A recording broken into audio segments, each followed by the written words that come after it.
As a Seventh-day Adventist, you must understand that the prophecies found in the books of Daniel and Revelation form a large part of our message to the world. And because it forms such a large part of our message, we must understand as much of the symbolism found in these books as has been revealed. In today's video, we look at three components that are often repeated in these two prophecies: the horns, the heads, and the beasts. Now the question is, what do these three components represent? Well, in today's video, you're about to find out.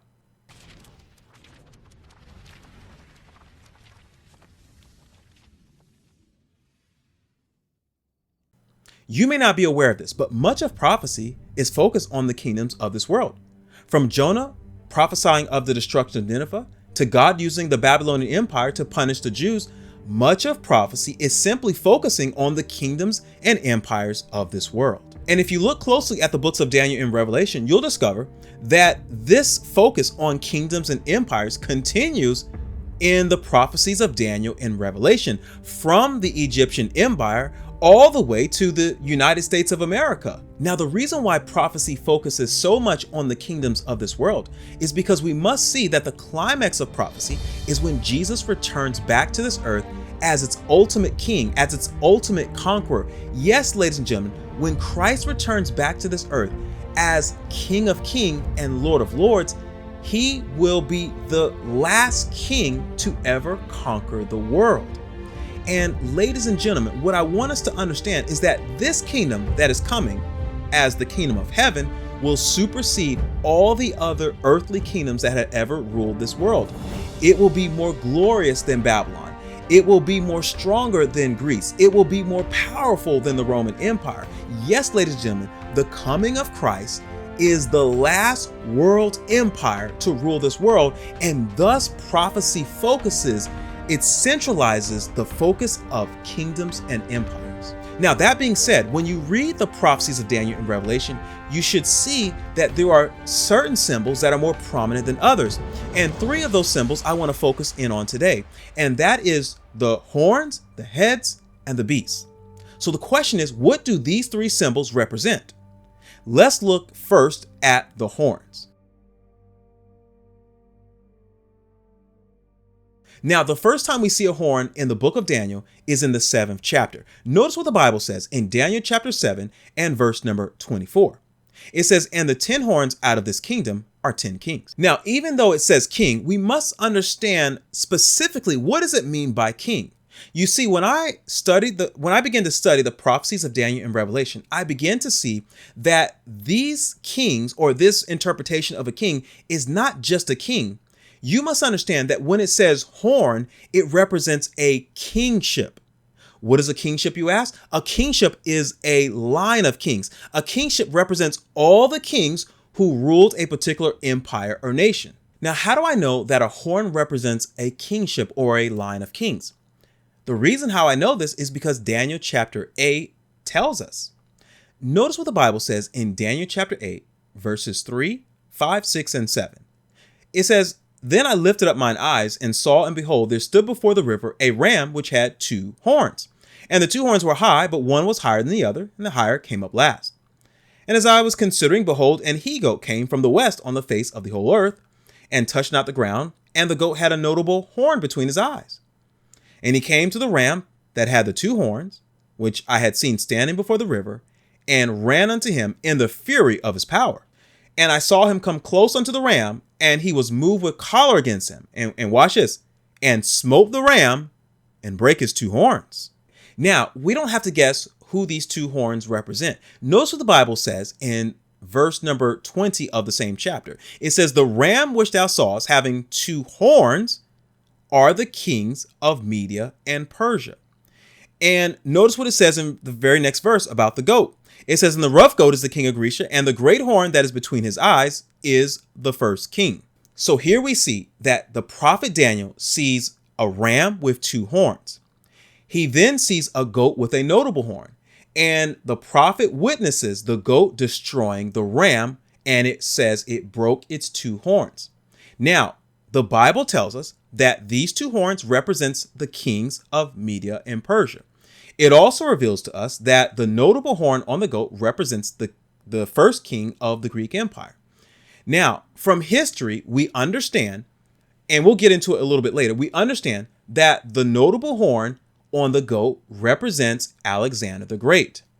Now, I must let you understand, or I must inform you that when I first started studying prophecy, I always thought that the two horns on the ram represented the two most notable kings of the Medo-Persian Empire, and that's Darius and Cyrus. However, as I began to study for myself, I realized that these horns can't just be representative of Darius and Cyrus. Well, why do I say that? Because the historical record says that Alexander the Great was born in 356 BC. However, Darius died in 537 BC. Cyrus died in 530 BC. And remember, now you count years backwards in the BC era. So what we must see here is that when Alexander the Great was born, Darius and Cyrus were dead for well over 100 years. So now, ladies and gentlemen, if the horn on the goat represents Alexander the Great, and Alexander the Great, as the prophecy says, broke the two horns on the ram, how can those two horns represent Darius and Cyrus when they had already been dead for over 100 years? So, ladies and gentlemen, once you understand the historical record and you understand what prophecy is telling us, now we begin to see that the horns on the ram cannot just be Darius and Cyrus. The horns on the ram must consist of all the kings of Media and Persia, including Darius and Cyrus, but all the way up until Alexander the Great, who came and destroyed the Medo-Persian Empire as he began to conquer the known world. And that's how we understand, ladies and gentlemen, that a horn represents all the kings who ruled a nation or kingdom. And that's what we call a kingship. Now, the question is, how does Alexander the Great, or how does the notable horn on the goat only represent one king when the horns on the Medo-Persian Empire or the ram represent all the kings?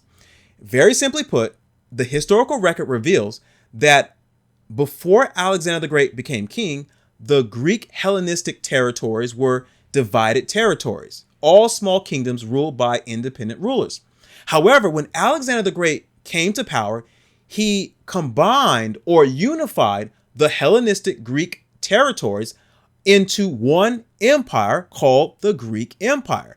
And thus we understand Alexander the Great was the first king of the Greek Empire. Now, what you also must understand is that when Alexander the Great died, the empire broke down into small kingdoms all over again. And that's how we understand the definition of a horn in Bible prophecy is consistent. It is all the kings who ruled a territory or nation. It just happens that Alexander the Great was the first and only king of the Greek Empire. Now we understand, what does a head represent in Bible prophecy? Now you must understand that a head is primarily discussed in the book of Revelation, chapters 12, 13, and 17. Now, this may throw you for a little loop because, as you're about to see, Revelation chapter 17 infers that the head also represents a king as well. Notice what the Bible says in Revelation chapter 17 and verse number 9. He says, "And here is the mind which hath wisdom. The 7 heads are 7 mountains on which the woman sitteth.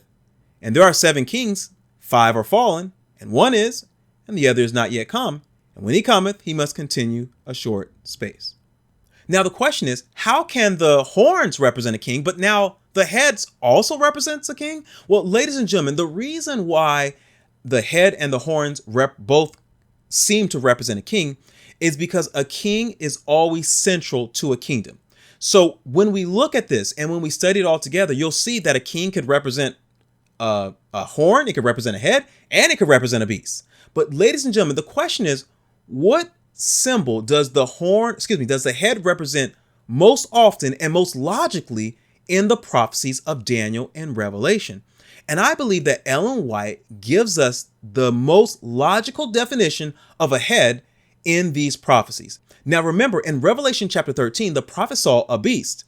And of this beast, he says it had 7 heads. But notice what he says happens to one of these heads. He says, "And one of the heads as it were wounded to death. And his deadly wound was healed, and all the world wondered after the beast. Now, as students of Bible prophecy, you should recognize that this empire represents the papal Roman Empire. But now, ladies and gentlemen, what does the head, the wounded head, represent? Is it the Pope? Is it the Catholic Church? What is it? Well, ladies and gentlemen, Ellen White gives us, in my opinion, the best definition of a head in Bible prophecy. Notice what she says in the 1888 version of The Great Controversy, page 266. She says, talking about the 1798 when the papacy fell, she says, at that time, a French army entered Rome and made the Pope a prisoner, and he died in exile. Though a new Pope was soon afterward elected, notice, now watch this, the papal hierarchy has never since been able to wield the power which it before possessed. Here, Ellen White says that the head that was wounded in 1798 was the papal hierarchy. Now, the question is, what is a hierarchy? According to the dictionary, a hierarchy is a ruling body of clergy organized into order or ranks, each subordinate to the one above it. Okay, now I want you to think about what she's saying here, because we understand that a king cannot rule an empire by himself. A king must employ other officials to help him rule a government. And that's why he employs senators, mayors, governors, other officials. We call that, ladies and gentlemen, we call it a government. And so, ladies and gentlemen, we also recognize that the Pope cannot run a country all by himself. He must employ others to help him rule the church and the state. And we understand that the papacy employed priests, bishops, and other officials to help him rule. Now it should become clear to you that the papacy was a combination of church and state. In 1798, the state part of the papacy is what fell.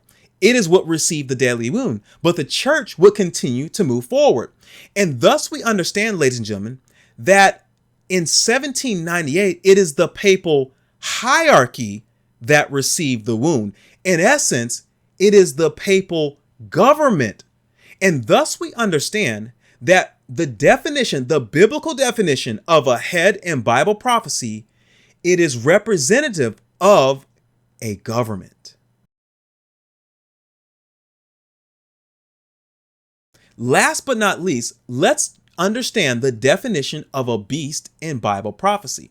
Now, this may also throw you for a loop, because the book of Daniel actually gives us two definitions of a beast in Bible prophecy. Notice what the Bible says in Daniel chapter 7 and verse number 17. He says, these great beasts, which are four kings which shall arise out of the earth. But now notice what he says in Daniel chapter 7 and verse number 23.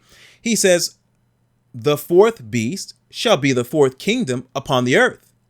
So according to prophecy, a beast can be a king or a kingdom. Now, we must remember that a king is central to a nation. And so a king can represent any of these symbols.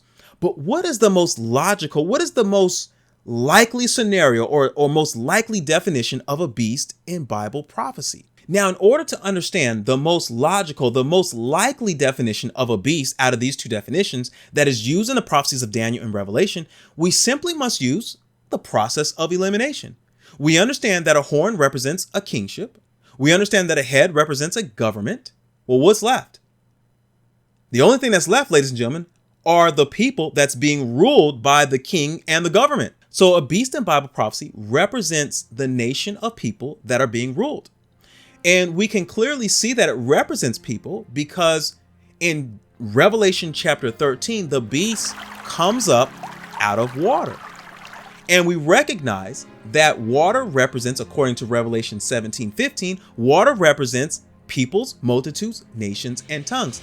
So we can see here that the water represents people, but a beast represents when that water comes together and represents a world power that rises out of the sea of people. And now we can clearly see, ladies and gentlemen, that a horn in Bible prophecy represents a kingship. We should clearly see that a head in Bible prophecy represents a government which is inclusive of its kingship. And finally, we should see that a beast in Bible prophecy represents all the people that is being ruled, but it is inclusive of the government, which is inclusive of the kings. I'm the Seventh-day Adventist Watchman, and you've heard it here first.